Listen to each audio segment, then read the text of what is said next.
Kalau pindah ke tanpa karbo, itu artinya tidak mengkonsumsi semua bahan makanan yang mengandung karbohidrat, termasuk tadi sumber karbohidrat utama nasi, roti, mie, bihun, kue tiaw dan sebagainya, dan buah dan sayur yang mengandung karbohidrat. Alpukat gitu ya? Alpukat ada karbohidratnya tapi sangat sedikit. Oh, dikit Banget. Jadi yang tinggi karbohidrat buah itu pisang, itu tinggi karbohidrat gitu ya. Jadi kalau dia tanpa karbo, biasanya dia benar-benar menghindari kandungan karbo walaupun dia sedikit gitu. Tapi kalau dia low karbo, dia masih mengizinkan karbo sampai sekitar 50 sampai 150 gram per hari.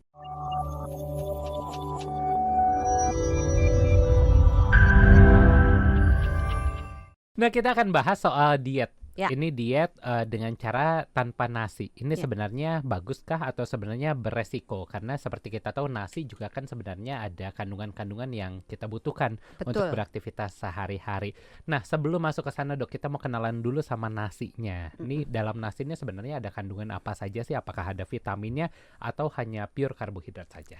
Nasi itu ada proteinnya sedikit, ada lemaknya sangat sedikit, ada seratnya, ada karbohidrat, tapi memang dominannya di karbohidratnya. Satu porsi nasi itu kalau nasi yang di ayam goreng yang mangkokan ya, yang udah yang dicetak kayak gitu ya? cetakan gitu, satu biji begitu, itu kira-kira beratnya 200 graman lah, 200 sampai 215 gram. Itu satu porsi gitu, karbohidratnya itu bisa mencapai 60 gram.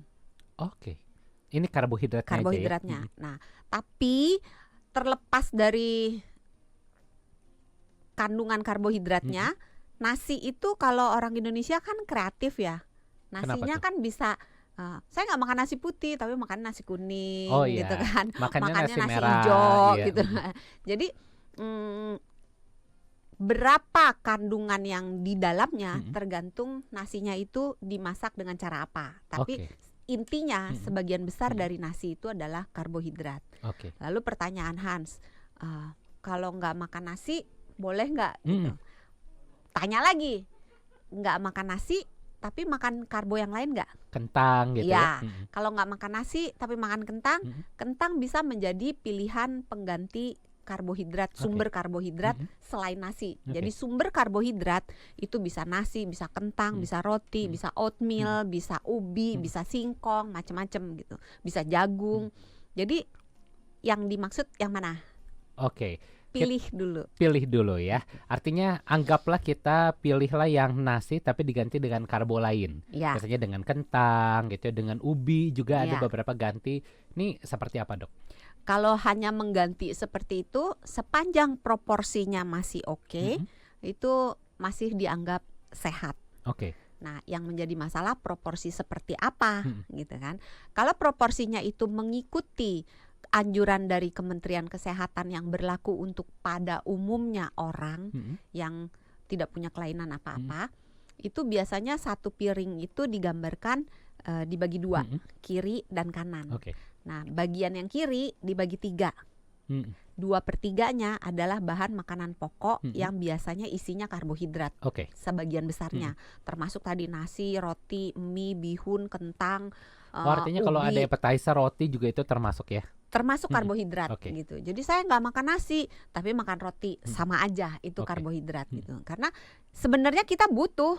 Jadi di dalam pola makan sehat yang berlaku untuk sebagian besar orang yang tidak punya kelainan itu umumnya terdiri dari makronutrien dan mikronutrien.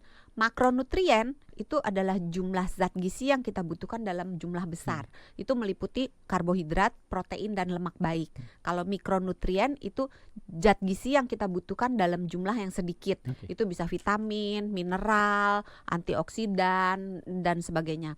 Nah, yang makronutrien ini perbandingannya tadi itu satu piring kalau yang berdasarkan Kementerian Kesehatan dibagi 2, sebelah kiri 2/3 adalah karbohidrat, 1/3 adalah lauk yang diterjemahkan sebagai protein. Bisa hewani, bisa nabati. Yang sebelah kanannya dibagi lagi jadi 2/3 dan 1/3. 2/3 adalah sayur, 1/3 adalah buah. Dan sebenarnya di dalam buah dan sayur juga ada kandungan karbohidratnya. Oke, jadi sebenarnya kalau nasi dihilangkan, karbohidratnya ini masih bisa dipenuhi dengan yang lain ya? Buah dan sayur. Buah dan sayur ini bisa terpenuhi. Tapi kira-kira jawab singkat dulu deh dok, apakah efektif ini kalau misalnya untuk orang-orang diet? Agak susah menjawab karena tergantung kebutuhannya apa dan tergantung di dalam tubuhnya itu ada gangguan atau kelainan tidak. Oke. Gitu. Contoh, biasanya orang-orang yang menghindari karbohidrat, ini kita udah langsung karbo aja atau langsung nasi dulu nih? Karena kalau nasi diganti dengan kentang pada umumnya sama kan, sama-sama karbo gitu. Jadi pindah ke yang tanpa karbo. Tanpa karbo, boleh.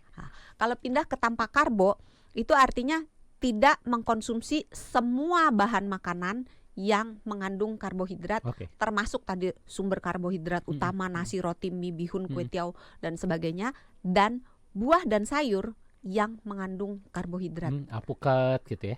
Alpukat ada karbohidratnya tapi sangat sedikit. Oh dikit banget. Jadi yang tinggi karbohidrat buah itu pisang, itu tinggi karbohidrat gitu ya. Jadi kalau dia tanpa karbo, biasanya dia benar-benar menghindari kandungan karbo walaupun dia sedikit gitu. Tapi kalau dia low karbo, dia masih mengizinkan karbo sampai sekitar 50 sampai 150 gram per hari gitu. Batasannya 150 gram per hari. 50 gram sampai 150 gram. 50 sampai 150 gram per hari. Kalau Bukan sekali makan ya, tapi total dalam satu hari. Total dalam satu hari. Nah, kalau yang tanpa karbo itu nggak ada sama sekali, mau dari buah, dari sayur, walaupun sedikit nggak boleh dimakan. Nah, termasuklah di dalam diet tanpa karbo ini adalah diet yang kita sebut sebagai carnivora diet. Apa tuh? Diet yang benar-benar cuma makan daging doang.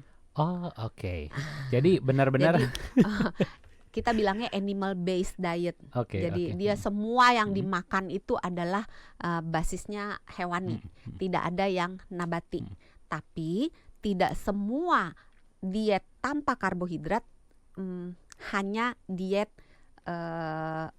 karnivora. Karena karnivora diet merupakan sebagian dari yang tanpa diet.